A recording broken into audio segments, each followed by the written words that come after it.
उपमुख्यमंत्री एकनाथ शिंदे यांच्या माध्यमातून महापरिनिर्वाण दिनानिमित्त अनुयायांसाठी उत्तम भोजन व्यवस्था। डॉक्टर बाबासाहेब आंबेडकर यांच्या महापरिनिर्वाण दिनी राज्यातूनच नाही तर देशभरातून लाखो अनुयायी मुंबईतील दादर येथे असलेल्या चैत्यभूमी डॉक्टर बाबासाहेब आंबेडकर यांना अभिवादन करण्यासाठी येत असतात। यावर्षीही मोठ्या प्रमाणात देशभरातून अनुयायी 5 डिसेंबरपासूनच चैत्यभूमी येथे जमायला सुरुवात झाली होती। गेल्या 2 वर्षापासून उपमुख्यमंत्री एकनाथ शिंदे यांच्या माध्यमातून अनुयायांना भोजनाची उत्तम व्यवस्था करण्यात येत असून यंदाचं हे 3रं वर्ष असून लाखो अनुयायी या भोजन व्यवस्थेचा लाभ घेतात। या महापरिनिर्वाण दिनानिमित्त भोजन व्यवस्था कक्षेला उपमुख्यमंत्री एकनाथ शिंदे यांनी अनुयायांची भेट घेऊन त्यांची आस्थेने विचारपूस केली। यावेळी आमदार दीपक केसरकर, माजी खासदार राहुल शेवाळे तसेच अनेक मान्यवर उपस्थित होते। देशाच्या अगदी कानाकोपऱ्यातून दलित समाजासह सर्वच जाती धर्मातील जनता डॉक्टर बाबासाहेब आंबेडकर यांना अभिवादन करण्यासाठी येत असतात। अशावेळी त्या अनुयायांच्या 2 दिवस भोजनाची व्यवस्था व्हावी तसेच त्यांच्या कोणत्याही गैरसोय होऊ नये यासाठी उपमुख्यमंत्री एकनाथ शिंदे यांच्या वतीने आयोजन करण्यात येते।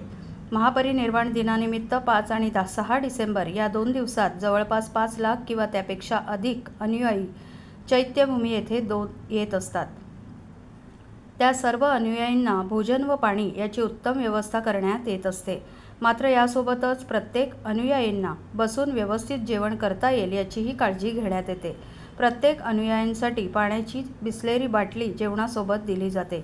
भोजनानंतर पत्रावळी तसेच बाटल्यांपासून होणारा कचरा थेट गाडीत भरून विल्हेवाट लावण्यासाठी नेला जातो। त्यामुळे भोजन व्यवस्था करताना स्वच्छतेचे देखील तेवढीच काळजी घेतली जाते। आज रात्रभरही भोजन व्यवस्था सुरू राहणार असल्याची माहिती कोपरी पाचपाखाडी उपशहरप्रमुख जयप्रकाश कोटवाणी यांनी दिली आहे। तर या संपूर्ण उपक्रमाला विशेष सहकार्य शहरप्रमुख राम रेपाळे, उपशहरप्रमुख जयप्रकाश कोटवाणी, प्रवक्ते राहुल लोंढे, धोबीघाट शाखाप्रमुख रोहित पिंपळोलकर गायकवाड, उपविभाग प्रमुख संदीप जगताप, युवा सेनेचे सुशांत मोरे, उपशाखा प्रमुख रुपेश शिंदे, मनीष ठाकूर तसेच इतर शिवसेनेचे पदाधिकारी कार्यकर्ते उपस्थित होते। हा 3रा वर्ष आहे आणि 3ऱ्या वर्षात जे अनुयायी इथे येत आहेत त्यांच्यातर्फे जे भोजन व्यवस्था माननीय श्री एकनाथ शिंदे साहेबांतर्फे ते आयोजित केली जाते ही सेवा कायमची चालू राहणार। साहेबांचा आम्हाला हेच सत्य आहे की जेवढे अनुयायी इथे येत आहेत सगळ्यांना या भोजनचा लाभ भेटला पाहिजे। कुठलाही ह्याच्यात कमी कामा नाही। फक्त याची दिवसादिवशी या अन्नाची एवढी इथे गर्दी वाढत चालली आहे त्या भोजनाचा सगळं अनुयायी लाभ घेतात। सगळ्यांना इथे बसून एकतर तुम्ही बघताय की सगळ्या अनुयायाला बसून जेवणाची व्यवस्था केली जाते आणि सगळ्यांना बिस्किटची व्यवस्था दरवर्षीप्रमाणे आपण यावर्षी पण केली। साहेबांचा एकच आहे की बाबा कुठल्याही ह्याच्यात काही कमी नाही पडला पाहिजे आणि प्रत्येक गोष्टीचं तुम्ही जातीने लक्ष द्या आणि आम्ही सगळेजण म्हणजे रोहित गायकवाड, संदीप जगताप आणि जेवढे आमचे बाकी सहकारी आहेत प्रत्येक गोष्टीवरती आमचं लक्ष असतो आणि कुठलाही इथे कमी पडणार नाही तेवढी काळजी घे। सर्वांना जय भीम, जय महाराष्ट्र।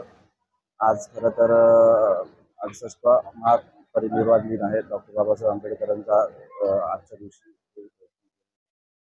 तर इथे जवळजवळ लाखो लोक येतात, लाखो अनुयायी येतात।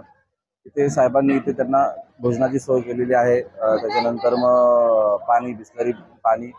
साहेबांचं एकच म्हणणं आहे शिंदे साहेबांचं की सर्वांना म्हणजे गैरसोय होऊ नये। इथे बऱ्याच ठिकाणी भोजनाची सोय केलेली असते, पाण्याची सोय केलेली असते, पण साहेबांनी जे काय इथे केलेलं आहे या मैदानामध्ये जे पण 3 वर्ष झालं, 3रा वर्ष आहे, इथे लाखो लोक येऊन भोजन करून जातात। मी खरं तर इथे BMCचा पण आभार मानेल। चांगल्या पद्धतीने इथे त्यांनी सगळं नियोजन केलेलं आहे। इथे स्वच्छता, इथे साफसफाई करायसाठी कर्मचारी आहेत, BMCची माणसं आहेत आणि पाण्याचे टँकर आहेत, हात धुवायला पाण्याचे टँकर आहेत, बाहेर नळ बसवलेले आहेत, बिस्लरीचं पाणी आहे पियायला आणि सर्व प्रकारची इथे सोय केलेली आहे। सर्वांना जय भीम। प्रथमतः महामानव डॉक्टर बाबासाहेब आंबेडकर यांच्या 68व्या महापरिनिर्वाण दिनानिमित्त सर्वांना अभिवादन, बाबासाहेबांना अभिवादन। आज हे इथे भोजनदानाचं 3रं वर्ष आहे। साहेब मुख्यमंत्री झाल्यानंतर त्यांनी प्रथम वर्षी हा कार्यक्रम ठेवला होता. त्याला अत्यंत चांगला प्रतिसाद मिळाला आणि त्या वेळेस जवळजवळ 3 ते 3.5 लाख लोक आपण भोजनदान केलं होतं. साहेब आता 2 वर्ष आपण हा कार्यक्रम मुख्यमंत्री म्हणून साहेबांनी केलाच. यंदा कालच साहेबांनी उपमुख्यमंत्री पदाची शपथ घेतली, तरी देखील हा त्यांचा जो कार्य आहे हे त्यांनी सतत पुढे नेण्याचं ठरवलेलं आहे आणि ते अविरत पुढे चालू राहील. कारण की ह्या ठिकाणी देशभरातून, विदेशातून, महाराष्ट्र राज्यातून, अनेक राज्यातून अनुयायी येत असतात. त्यांची कोणत्याही प्रकारे गैरसोय होऊ नये, त्यांना कोणताही अनुयायी उपाशी झोपू नये, या विचाराने आपण काल संध्याकाळी 6:30 वाजल्यापासून जेवणाला सुरुवात केलेली आहे. काल रात्रभर जेवण चालू आहे. आता सकाळपासून जेवण चालू आहे आणि हे रात्री 1-1:30 वाजेपर्यंत जेवण चालू राहील. साहेबांचा उद्देश यातून एकच आहे की माझा कोणताही अनुयायी उपाशी राहू नये, त्यांची गैरसोय होऊ नये. आणि अत्यंत चांगल्या प्रकारे आपण पाहू शकता, चांगल्या पद्धतीने आपण अनुयायांची सोय केलेली आहे.